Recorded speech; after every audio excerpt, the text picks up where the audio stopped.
L'avenir de l'industrie du café dépend du marché des changes. Carly Garner, de Carly Trading.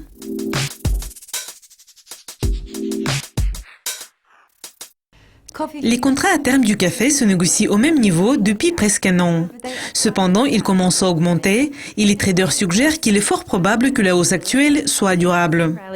Carly, pensez-vous que nous ayons une nouvelle tendance haussière sur le marché du café? Le marché du café est un marché particulier. En raison du manque de liquidité, si on compare les contrats à terme du café à ceux des autres matières premières qui font plus souvent l'objet des spéculations, les prix du café ont tendance à fluctuer. Ils ne suivent pas une tendance constante. Par conséquent, parfois, c'est au moment où le café semble être dans une mauvaise situation, il est en fait le plus attrayant pour prendre des positions longues. Et quand le café est dans une bonne situation, parfois, il est temps de se préparer à un affaiblissement. Par conséquent, la hausse récente du café pourrait être temporaire. À vrai dire, les graphiques et les fondamentaux montrent des données mitigées. Mais je remarquais un point intéressant, c'est que le rapport sur l'engagement des traders publié par la CFTC, la Commodity Futures Trading Commission, suggère que les grands spéculateurs qui savent faire de bons investissements et qui ont généralement des poches très profondes maintiennent la plus grande quantité de positions longues nettes du café depuis 2014, où le café a progressé au-dessus du niveau de $2. Plus précisément, ce groupe de traders maintient près de 43 000 contrats nets à long terme.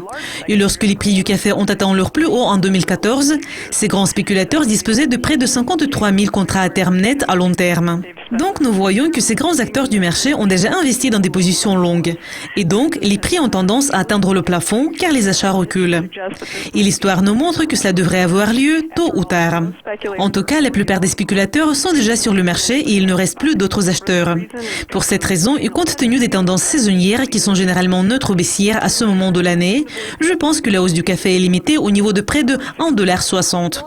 Les analystes prévoient qu'en 2016-2017, la production mondiale de café va augmenter de plus de 2,4 millions de sacs par rapport à l'année précédente. La demande doit également augmenter car la consommation de la Chine devrait bondir de plus de 50% par rapport au niveau de l'année dernière. À votre avis, quel sera l'avenir de l'industrie du café? La seule chose dont nous sommes certains, c'est que les gens vont continuer à prendre du café.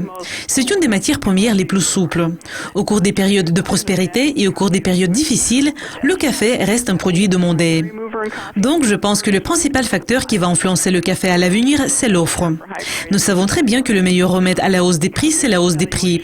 Tandis que les évaluations en matière de café vont augmenter la production, je pense qu'il y a un élément de l'industrie du café qui est souvent négligé.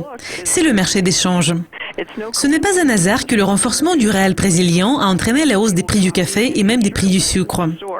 Et même si l'affaiblissement du réal brésilien entraîne l'affaiblissement du sucre et du café, si nous éliminons le facteur de la monnaie brésilienne qui a vraiment aidé à arrêter une forte baisse l'année dernière, je pense que cela va ouvrir la porte à une hausse considérable du café et du sucre. Donc, l'avenir de l'industrie du café dépend du marché des changes. Et l'influence de la politique et des banques centrales est presque aussi importante que celle de l'offre et de la demande. Selon les analystes, la hausse de la production d'Arabica au Brésil a beaucoup soutenu cette matière première.